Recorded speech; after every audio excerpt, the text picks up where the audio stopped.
Welcome, everybody. We'll just give it about one more minute here, and then we will go ahead and get started.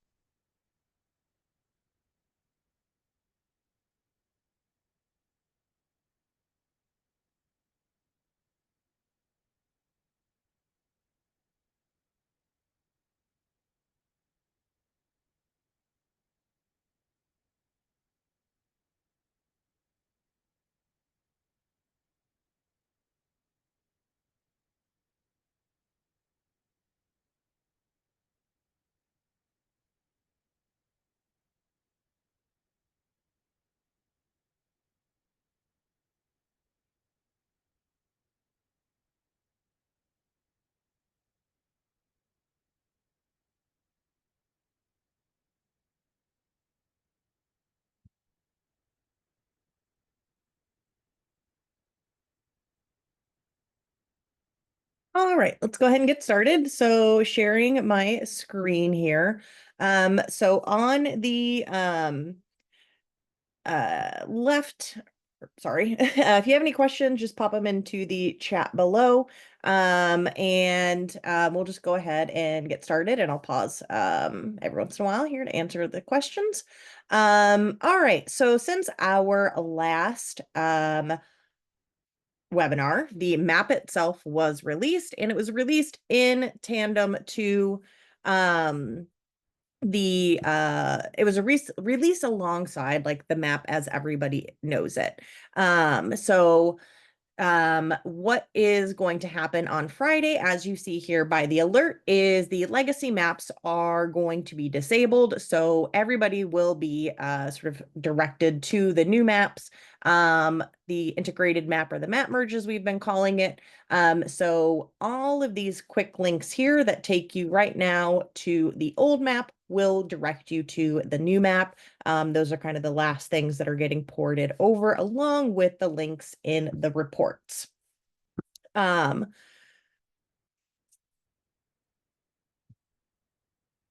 right. So let's hop into the map here, and we'll kind of walk through what has become available since the map was released, because we are still making enhancements. All right, so if we hop into the map, down here, just real quick, when we enable the draw tools, all these little info markers here will take, if you click on that, that's going to take you to the tutorial right on the Help Center. So if somebody had a question about using like the draw polygon or the merge boundaries, this here will take them right to that guide on the Help Center.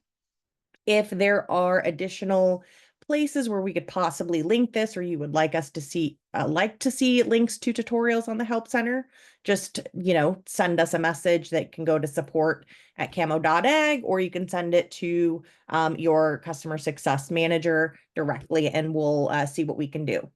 All right, so other things here, I'm going to enable this contacts layer here. And so for our customers who have their CRM integrated, if you have a lot of contacts concentrated in one area, you know that those little contact markers can populate your screen and like become like very overwhelming. So what is happening now is, yeah, here we go. We don't have a lot of contacts in our demo account, but you see these little dots here. So instead of populating when you're kind of zoomed out with those marker flags and it just taking over your entire screen, at a more zoomed out level, you're going to see those little dots. And then as you zoom in, those markers will populate, and you can still click on those and see the information for that contact off to the left. Same like with the farm sales, that is starting to get to be quite a bit. So just as you're zoomed out more, you'll be able to see sort of that like clustering for that area of the state. And then as you kind of zoom in, just some like enhancements to make the just experience overall better. So instead of showing like all of these where that starts to become very overwhelming for the map, it just clusters them and groups them a little bit more.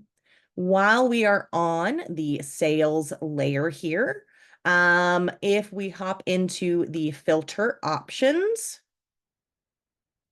we've got these location filters here, so you can search by section, township, range, and quickly toggle those layers on or off on the map. And your farm sales filters that you are familiar with, you can filter by those data sources, the status, if it is active or sold, and then filtering by like whether it is an auction, listing, private sale, or other. So we've got all of those filters there, and you can apply those to the map. So if we just wanted to see auctions, we could apply that and kind of zoom out on our screen. We've got all of those others.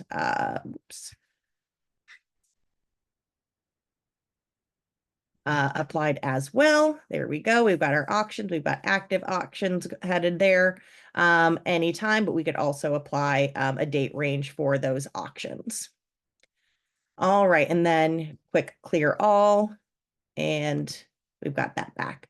And then within the advanced search, for our users who, for our financial institutions who are searching for mortgage data, you can search by more than one county. And this here is true not only just for your lender, but also by an owner name, by a contact name, by an operator. You can search by more than one county. This will populate by default with your default locations, and you can add all of them or just one of them. Let's see here. We'll do, let me see. We're just going to look up a lender here. There we go. I'm not sure. Not sure if there will be anything in DeKalb County,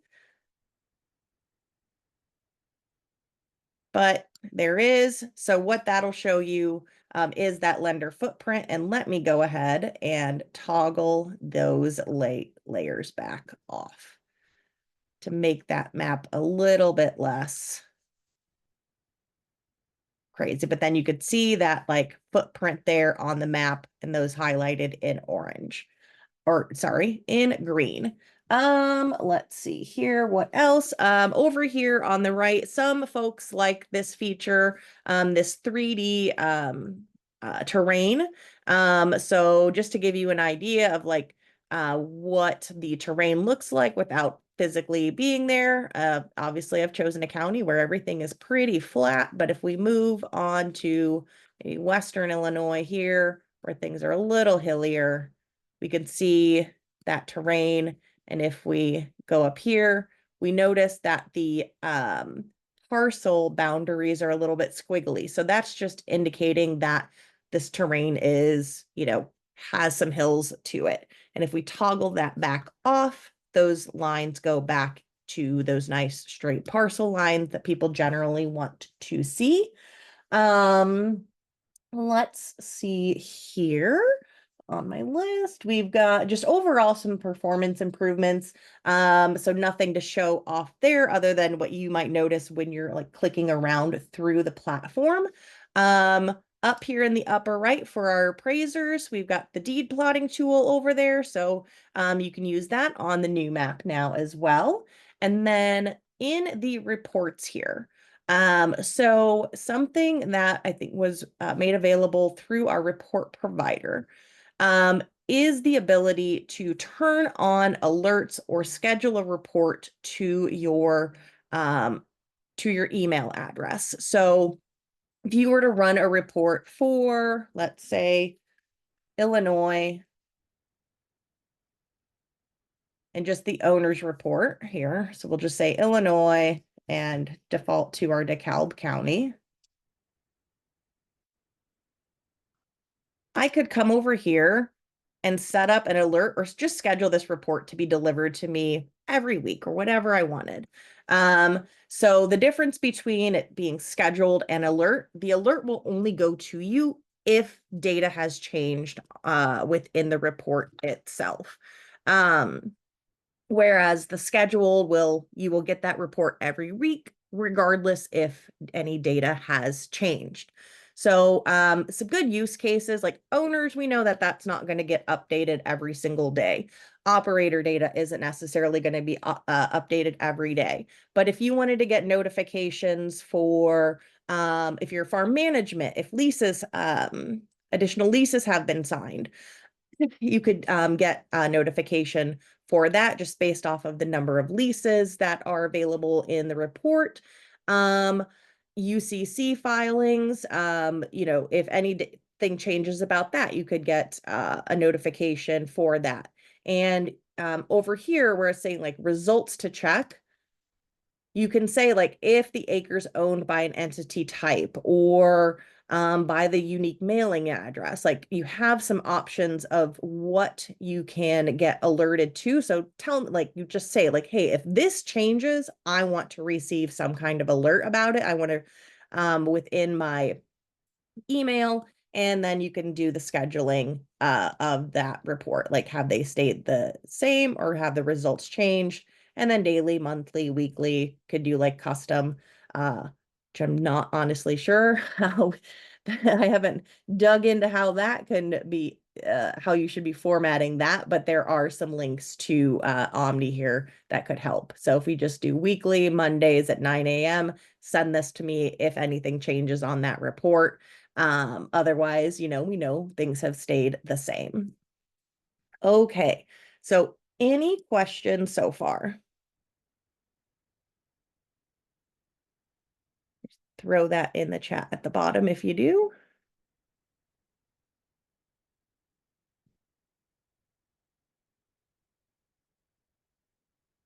Okay, let's see here. Oh, something else just to show off with the section township range certs or up here. So if I type in, we'll do one that isn't in my, if I could remember how to spell Bureau County. There we go. Whatever area I search for up here within the advanced search, it's going to populate there. Now I could still change it. I could search Bureau County up here and then come down and decide to search for a different county. But whatever I enter up there is going to populate down here. Those filter options, again, with the section township range, apply that to the map.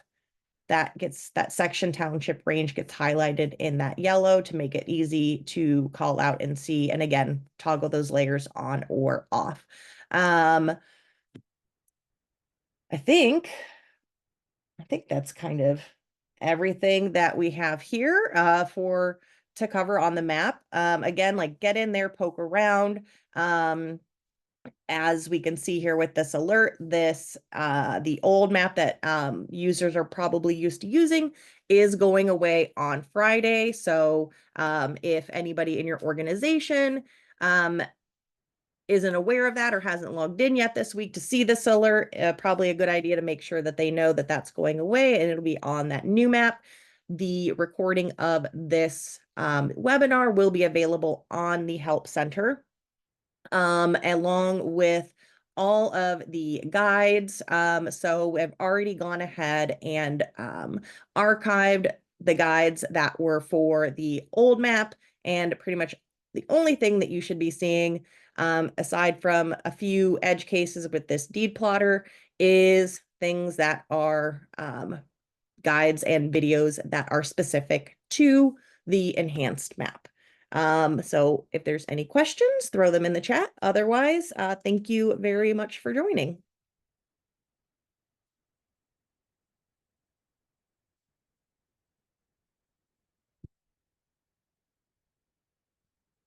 All right, no questions. Thank you, everybody. Appreciate it.